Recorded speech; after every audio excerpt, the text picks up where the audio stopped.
that they keep throwing at Kennedy. You know what pisses me off more than anything, Rick? I don't. When people call him JFK Jr. And a lot of people do that. Oh, yeah. I even heard members of Congress the other day at the hearing accidentally slip and call him JFK Jr. And unfortunately, there's a lot of confusion, it seems, about, I mean, I know there's a lot of Kennedys and it's hard to keep them all straight. And then it gets more convoluted and crazy when you look at this whole QAnon thing where they think JFK Jr. is still alive. And have you heard the latest JFK Jr. QAnon conspiracy theory? It's a good one. Another one? Like what? Lay it on me. There's a new one. Okay, bear with me. I'm going to try and explain this. They think that JFK Jr. didn't die in a plane crash, right? He faked his death. Okay. I guess his wife and sister-in-law somehow did that too. So they all faked their deaths, and they've been in the witness protection program all these years. And, you know, the big Q conspiracy theory a couple of years ago was that JFK Jr. was going to come out of the witness protection program and declare his solidarity with Donald Trump, and he was going to run as Trump's running mate. Okay.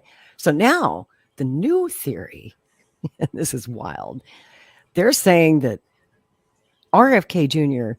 isn't RFK Jr. He's actually the not dead JFK Jr., who's like wearing a mask or something. And he's trying to look like his cousin Bobby, and he took his cousin Bobby's name. And so then the plan, you know, Q, the plan is that RFK Jr. is going to team up with Trump. And then the QAnon prophecy is fulfilled. They'll run together. Lori, what's wrong with that? I just wonder what happened to RFK Jr. if that's the case. I mean, where's he hiding? Is he in the witness protection program? I don't know. You just asked too many questions. I know. You just got to go. Just got to go with it sometimes, right? Just go with it. What the hell? That's right. Well, you know, we've talked about this before on the show about the JFK Jr. crazy QAnon conspiracy thing. Yeah. And I guess the reason I wanted to come on and talk to you about it today is today marks the 24th anniversary of John F. Kennedy Jr.'s funeral. And I know that there are some people in our audience who don't believe he's really dead, but we can just talk over this video. I'm going to play you footage of his memorial mass. Welcome to this special edition of Worldview. I'm Frank Sesno in Washington. Bernard Shaw and Judy Woodruff are on assignment. An Irish memorial mass for John F. Kennedy Jr., his wife Carolyn, and her sister Lauren Bissett is scheduled to begin any moment now at Old St. Patrick's Cathedral in New York City. This service comes hours after the remains of all three were buried at sea in a ceremony off Martha's Vineyard, Massachusetts. At the cathedral in New York, he joins us now. Gary? Well, Frank, there's been an overwhelming response for invitations to this memorial mass, the public memorial mass at the Old St. Patrick Cathedral. Quite a crowd on hand. It's very hot and uncomfortable, we understand, inside, but nonetheless, many people, many hundreds of people apparently turning out saying they simply have to be there one last time. They need to be on hand. You're starting to see some of the bagpipes and flags moving inside. Let's just listen for a bit here.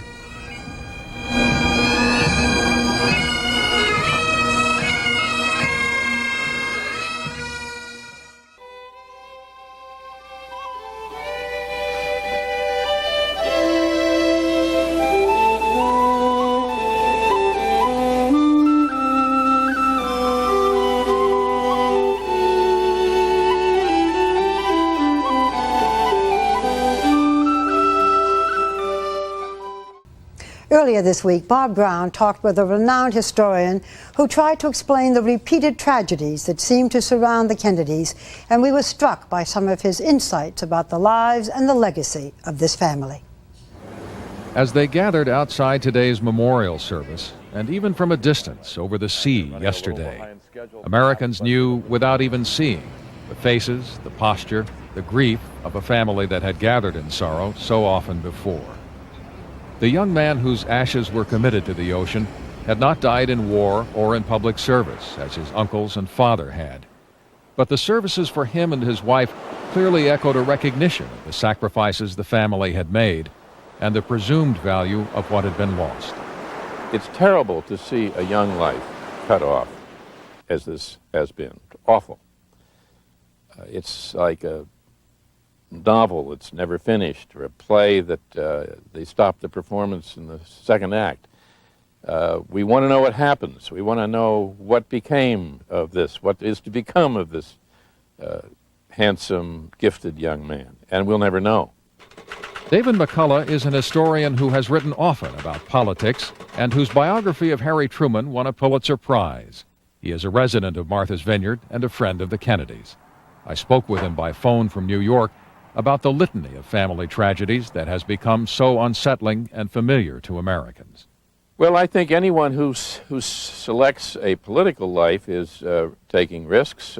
One can die figuratively or literally in that way of life, but they believed in it. A hero is someone who takes a risk. The old definition of a hero is somebody who puts his life at risk, and who is also, in the old Greek sense, favored by the gods. And at times they seem to be favored by the gods, and that was an immense part of their charm and their attractiveness.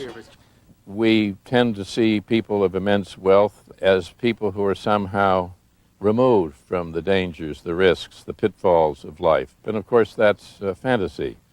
They seem to be the family that has everything. Well, they don't have everything, and one of the things they don't have is control over their own destinies, any more than anybody else does. Ask not what your country can do for you. And in a family known by the actions it took and not by the risks it avoided. John Kennedy Jr., when asked by Barbara Walters to describe his greatest fear, gave an answer that seemed appropriate to the character of the family. I think that my greatest fear would be to be faint of heart. In his eulogy today, Senator Edward Kennedy recalled the famous image of John Jr. running to his father's helicopter and how the president remarked, "Every mother in the United States is saying, isn't it wonderful to see that love between a son and his father? Little do they know," he added, that son would have raced right by his father to get to the helicopter. I actually knew John Kennedy Jr. He was a friend of mine. I can't say a really, really close friend, but we met on several occasions. And he was a wonderful person. I was absolutely devastated when he died. And it hurts my heart when I hear people try to spread this nonsense that he's still alive. He's gone, folks. He's been gone for 24 years. And I know there are people out there who might say, "Oh, Lori, you don't know. You just don't know. You haven't read the Q drops." And I'm like, yeah, I have. I've read them all. And it's disturbing when someone talks that way about a friend of yours, someone that you love, someone that you miss, someone that you knew, and they tell you that that person's not dead, and they try to give you some kind of false hope that they might come back to life or something. It's very painful, and I'm personally tired of hearing it. You know, I want to talk to people today as someone who knew John, and people ask me, what was he like? And so I've never actually told publicly my story, and I thought I would share it with you today because it's a really cool, really fun story of how I met John F. Kennedy Jr. You want to hear it? Yeah. This is a great story. As you know, Rick, I used to, in another life, I was a musician. Spent most of my life in a band, traveling all over the United States. And in 1991, I was playing a blues festival. We were a blues band. And it's a big festival, happens every year in the Mississippi Delta. It's called the King Biscuit Blues Festival. And I was there on the bill. and also, lots of other great acts on the bill. So we're on stage and we're playing our set. And I'm looking off to the side. The backstage area is kind of off to the side of the stage. And that's usually where people, other musicians will hang out and watch other bands play. And I look over and there's this tall, good looking white guy, wearing a t-shirt and shorts and a ball cap, kind of incognito. He had shades on. And he's just grooving. He's in the groove. He's having a good time. He was enjoying our music. So I was kind of looking at him over there. Can't lie, he was a good looking fella. So I was looking at him, and after our set, he comes over to us, came over to me. And he just wanted to talk about music. He was a big fan of the blues. When people asked me what was he like, I said, John had excellent taste in music. He was also the biggest Rolling Stones fan I've ever met. And I'm a pretty big Rolling Stones fan myself. So we were talking about music. And I kept, I couldn't see his face because of the shades, and his hair was covered with the ball cap. I wasn't really sure who I was talking to. I just thought he was a nice guy. So we stood there and talked for 5 or 10 minutes. And I kept trying to place him. I was finally, I said, you look familiar. Where have we met before? And I said, what's your name? He said, I'm John. I went, John. Then it hit me. I was like, hold on, take off your shades. Who are you? Are you John Kennedy? He's like, yeah, but keep it on the down low. I'm on a vacation here. I don't want paparazzi following me. I had to sneak out of New York City because I just wanted to come to a blues festival. I'm taking the weekend off in Mississippi, man. I'm here just to have some fun. So not too many people know I'm here. He had a girlfriend with him. I won't say who. I won't say her name. But yeah, they were just traveling for the weekend. So he wanted us to keep it on the down low, and of course we did. And one of the coolest things about him was his curiosity. Bobby has that same curiosity. It's kind of a trait that runs in the Kennedy family. His dad was like that. So he wanted to know about the Delta Blues. He's a big fan. He said, is there like a tour I can take while I'm here for the weekend? I want to absorb the feeling of the Mississippi Delta that inspired all this music, the music of Muddy Waters, the music of Robert Johnson and Albert King and B.B. King. And everybody was from the Mississippi Delta, all the blues greats. And I said, well, I know my way around because I was a frequent traveler through the Delta. I'm a historian. I know where all the historic sites are. That's what he wanted to do. He wanted to do some sightseeing. So I said, yeah, I'll show you around if you got time tomorrow, if you want to go. He said, yeah, I'd love to. And I said, where are you staying? He says, well, I don't have a hotel room yet. This was kind of a spur of the moment trip. I didn't book a hotel. And there aren't many hotels down there. It's a very rural part of the Delta. So I said, well, I know a place. He goes, I said, why don't you stay at the Peabody in Memphis? All the nice hotels, the 4- and 5-star hotels are in Memphis. There aren't any 5-star hotels in the Mississippi Delta. He said, no, I don't want to stay in one of those. He said, I want to stay in a place that's down home and funky. Yeah, I want to feel the Delta. And I said, well, I know just the place. I said, you need to stay at the Riverside Motel in Clarksdale, Mississippi, which is just across the river from Helena. And I've stayed there several times. It is down home. It is funky. No TVs, no telephones, no internet, none of that. This is 1991. There wasn't even internet then. And just so you know, I'm not making this story up. I'm going to show you a picture.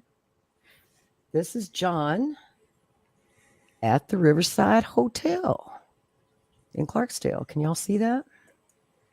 Yeah, let me bring it up. That is John F. Kennedy Jr. on the right. And the proprietress of that motel. I've been going there for years. Of course, she is now passed away. She was Mrs. Hill, She was the owner, and she was a sweet, sweet lady. I knew the folks who ran the place. But there's a wonderful story about his stay there. And, Mrs. Hill said to John, she said, your father made a big difference around here for a lot of people. And John was visibly moved when she took him over to the wall and showed him a picture that they had hanging up of his father, President John F. Kennedy. They also had a picture of Senator Robert Kennedy, because, he made a pretty well publicized trip to the Mississippi Delta shortly before he died. He went down there it was on his poverty tour, because the poverty in the Delta is just terrible, even to this day. Yeah. And so, John, he wanted to feel it, man. He wanted to experience it. I thought that was so cool. And so he stayed in one room. We were a couple doors down the hall. And in fact, I will show you. I'll show you the hotel. There's a video, and I have a tour given by the guy who ran it. Was a guy named Rat. We called him Rat. Great guy. And he will give you a little tour of the place. Uh-oh. My video just crashed. Hang on a second. I'll have to cue this up. But the next day, he wanted to go on a tour of the Delta. So we took him on a tour. Took him all over the place. Took him to Clarksdale. Took him to Robinsonville. Took him to Tunica. All of these historic sites where the music was born, where the music was made. And I don't know if any of you guys are blues fans out here in the audience, but if you are, this will be a real treat for you.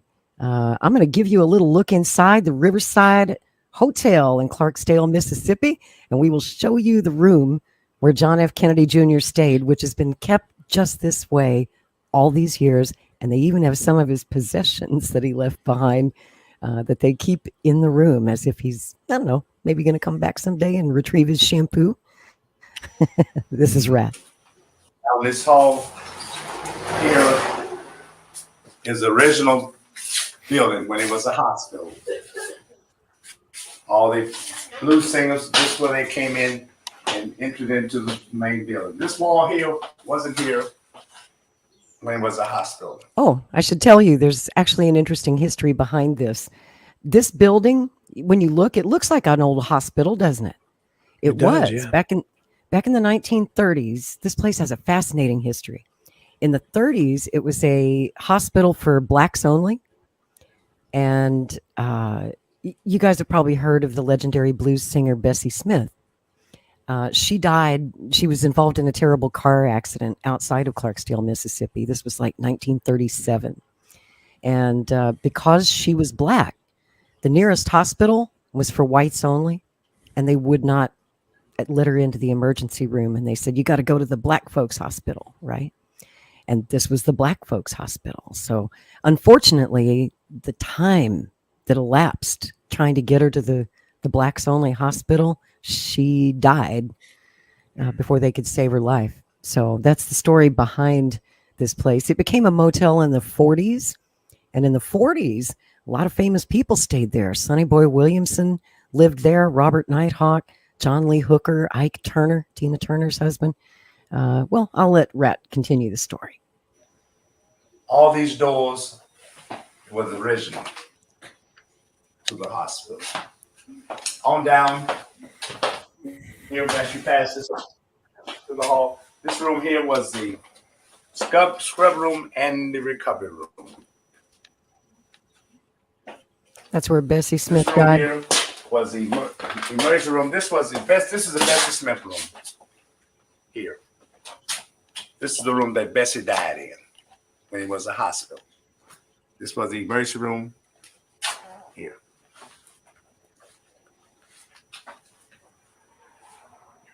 That portrait there on the bed was one of the guests painted that. This photo here on the wall, that's a photo of my mother right here. Okay. Picture there. been owned by the same family all these years. Still is.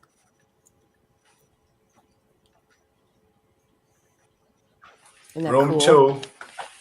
That's the best. Room 2A is the JFK room. We call this the Kennedy room. John Jr. stayed here in 91. Come on. There it is.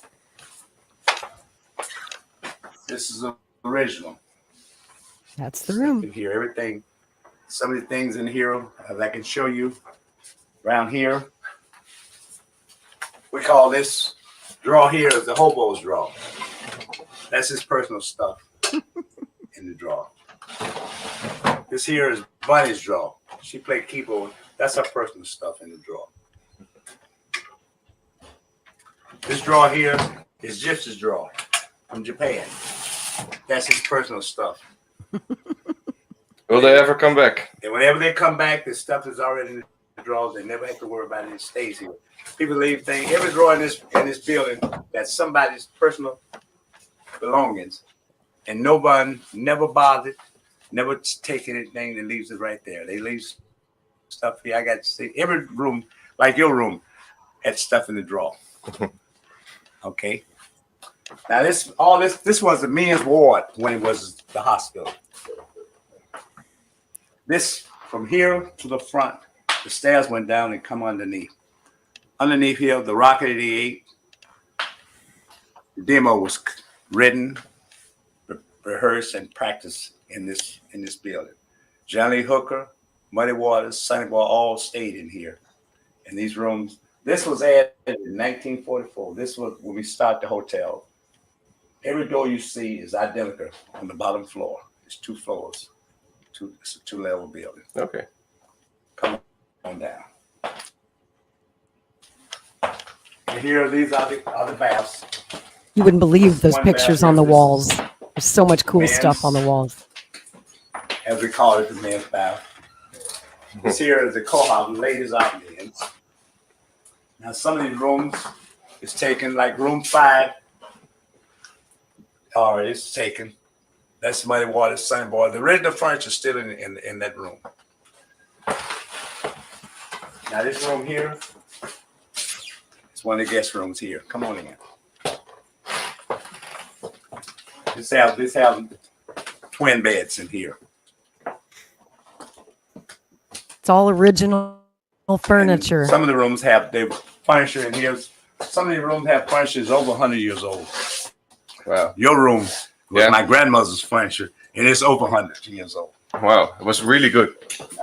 Well, all the 6 John Lee Hooker's room. That room is out. I've stayed there. I've stayed in the John Lee Hooker suite. Room 7 was a full-size bed. The blind boys from Alabama stayed in this room 7. Sam Cooke stayed in room 7. But during that time, those beds there was my brother's and my bed, twin beds. They've just been reupholstered. I do all the work, the flows, and all the upholstery. All the paint is done by me. I miss Rat. He was a sweetheart. Down here, room 8, blind boy from Alabama. This room here was occupied by Nathaniel for 30 years. Fellow lived in here weekly for 30 years. This is his picture here. And everybody knew him by Nate. I remember When Nate. I wasn't here, he ran the place. Room 9, Ike Turner That's, yeah. and all the guests stayed in here. That's the room I stayed in down the hall furniture from here, Kennedy going that trip.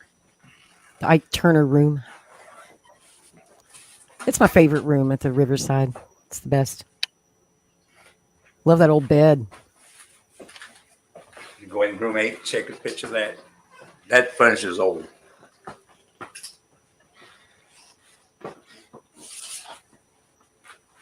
No frills, but a lot of charm. Dresser, chest of drawer. It's all the original. No TV set. No telephone. No refrigerator. But you got a copy of Blues Festival Guide 2008 in your room. Isn't that cool? Isn't it? Yeah, it's a really, really neat place. And John loved it. I was like hesitant to recommend this place because it's a dump. Okay.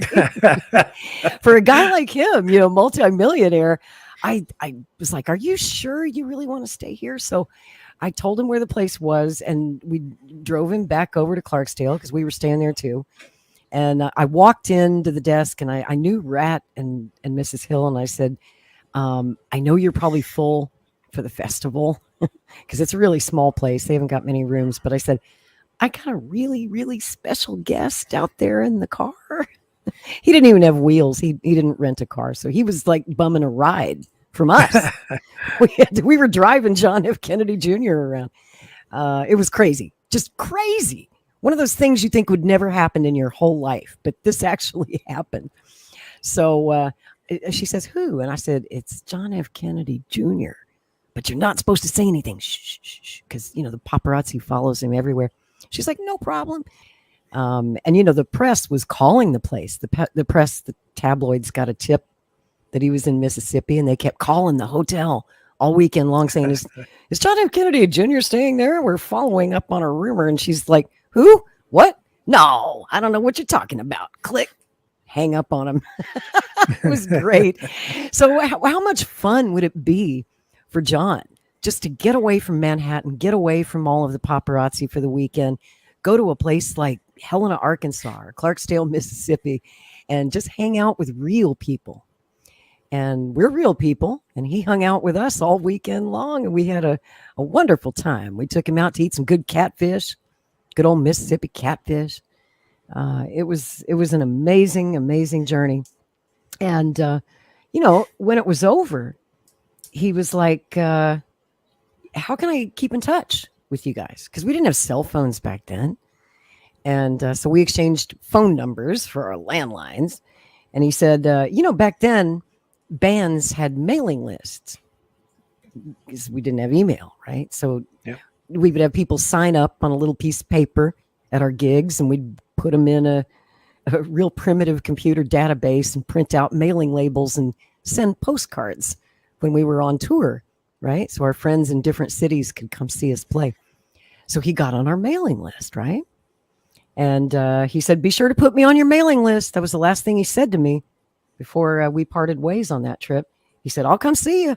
If I'm in town, I travel a lot wherever you are. I'll come out and see you. And I thought, oh, yeah, sure you will. Sure you will. Well, we played New York City a lot in those years. We were constantly touring through, played at a place called Manny's Car Wash. And also we played a place called the Lone Star Cafe on 52nd Street. So anyway, I would always, send him the postcard if we were coming to town. Didn't know if he'd show up or not. You know what? He showed up. He showed up. I thought he was just bullshitting when he said he liked our music. I thought he was just being nice, but no, he really liked our music. So he would show up at our gigs, and he would come and dance with his girlfriend of the moment. He would always show up with a beautiful woman on his arm. And do you know what a cool feeling it is, Rick, to be up on stage playing your music and you look down on the dance floor and there's John F. Kennedy Jr. dancing to your music, man. How cool was that? And then he would hang out with us on breaks. And I'll tell you a little secret about John. He liked to smoke pot. John was a pothead. So, in between sets, we'd go out back and the band would be standing around, out in the alley, passing the joint. John definitely inhaled. He definitely inhaled. Matter of fact, he was bumming weed off of us all weekend. John loved the escape of being a pilot. We talked a lot about aviation. I'm kind of an aviation nut. We talked mostly about music and aviation. Rarely did we talk politics. We didn't talk about his dad. I wanted to ask, I'm a big JFK historian, but I didn't feel like that was the right time or place. We usually met in a party atmosphere. I didn't want to bring him down by talking about his father, so I didn't. But that was his escape. The poor guy lived in a fishbowl his whole life. He was literally born as his father was coming into the White House. He doesn't have any memories of his dad. None.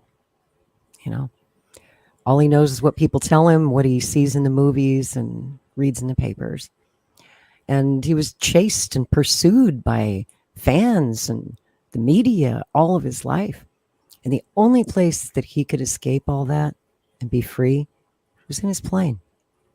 That's why he loved, besides he just loved to fly. He loved aviation. He loved anything that flew from the time he was a little kid. He was fascinated with Marine One and Air Force One when his father was president. And there are some cute little pictures of baby John sitting in the cockpit of Marine One, like he's fixing to take off with these big old headphones on him. It's so cute.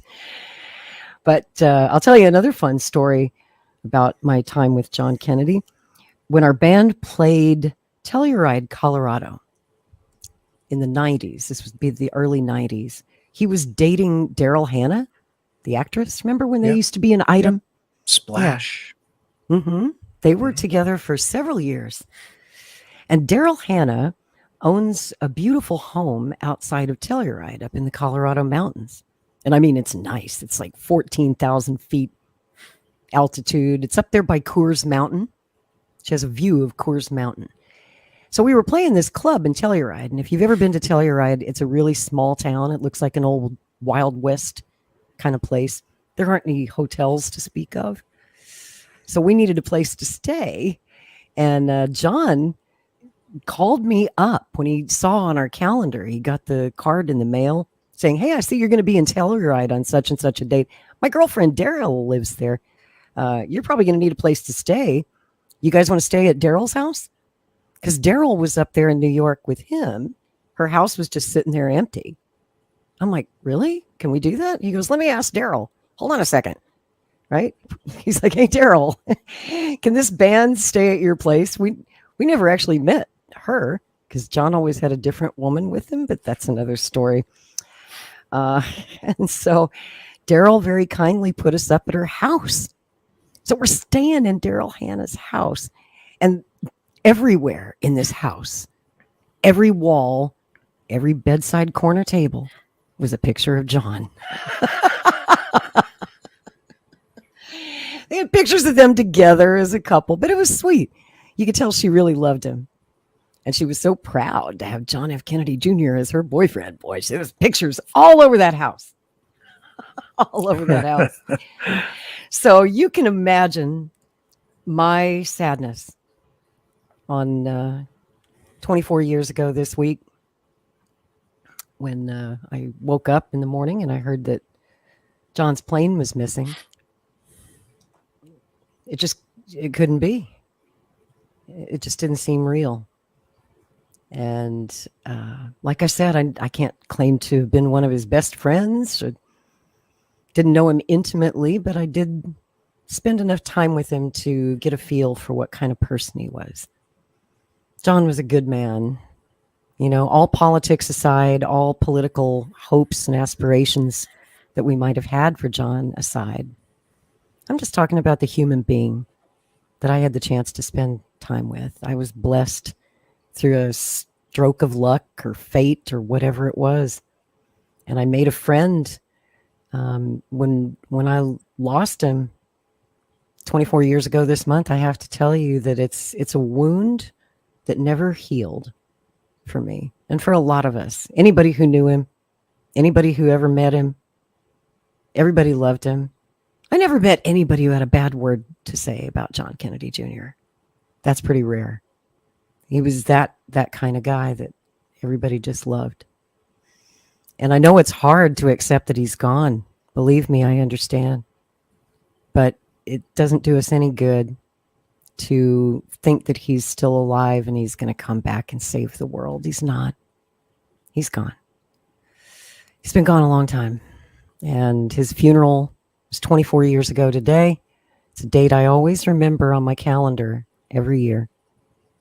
Still miss him. And you know, Rick, all those hopes that our generation had that John might run for president someday, that's not going to happen because everybody wanted John to run. Everybody wanted John to be president someday. It seemed like his birthright, you know? Yeah, that's true. And so I think Bobby's picking up that mantle for him too. And I just kind of wanted to remember him today. So Well, I'm grateful for you sharing that story. That's I think it's probably a little bit difficult for you to share first that. time. I mean, I've told it privately to my friends, of course, but I've never told the story publicly before. And I probably wouldn't have. I've always, kind of respected that was a private friendship. I never wanted to cash in on my friendship with John. Never wanted to exploit him in any way. The only reason I'm bringing it up now is because there's so much confusion on the campaign trail about RFK Jr. being called JFK Jr. And then you throw in all the crazy QAnon stuff and people are just confused. So I wanted to clear that up and be very clear that RFK Jr. is really RFK Jr. and that he really misses his cousin John, like we all do. Yeah. And that John is definitely gone.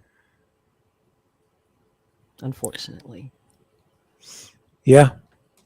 Yeah, it that was emotional. Doesn't seem like it was that long ago to me, but no kidding, man. It's going to be 25 years next summer. Wow. During the election, there's going to be that 25th anniversary, which I'm sure the media will celebrate. And I wonder what John would think. I've been asking myself that question a lot lately. Like, if John was here, what would he think of Bobby running for president?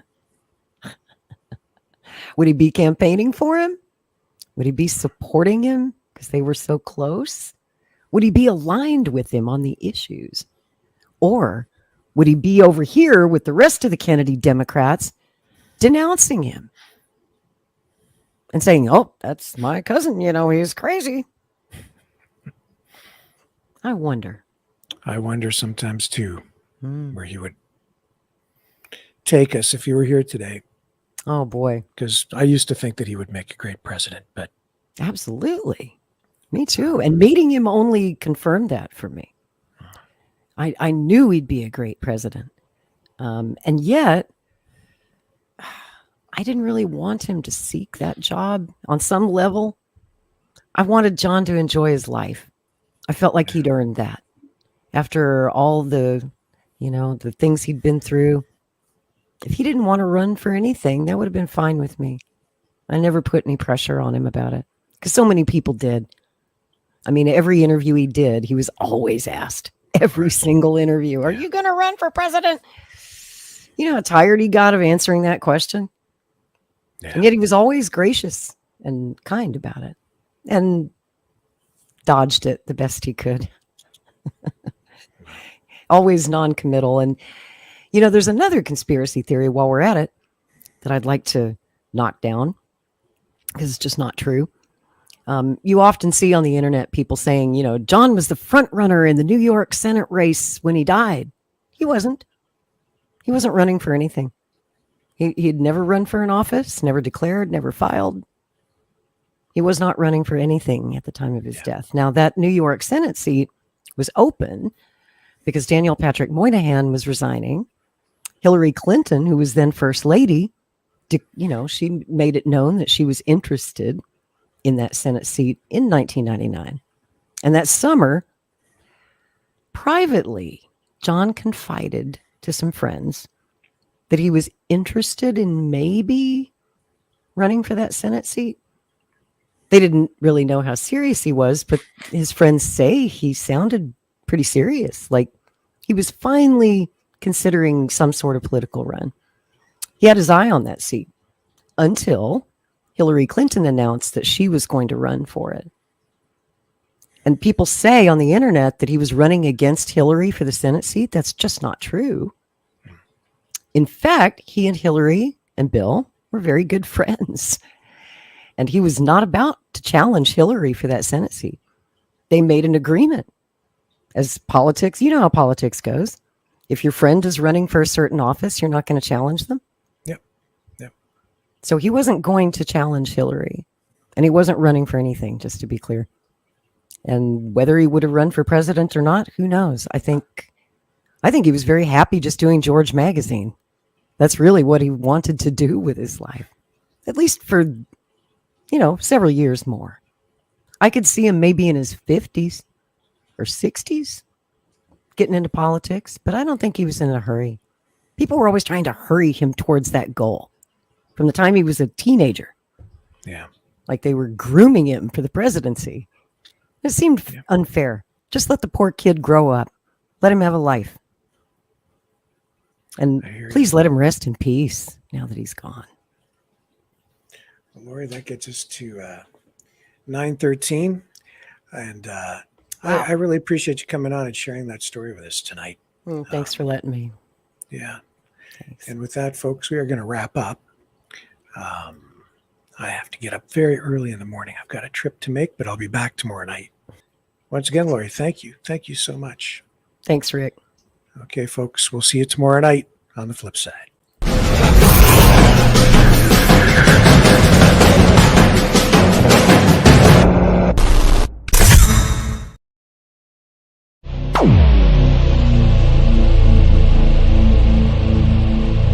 This has been a Maverick Multimedia production.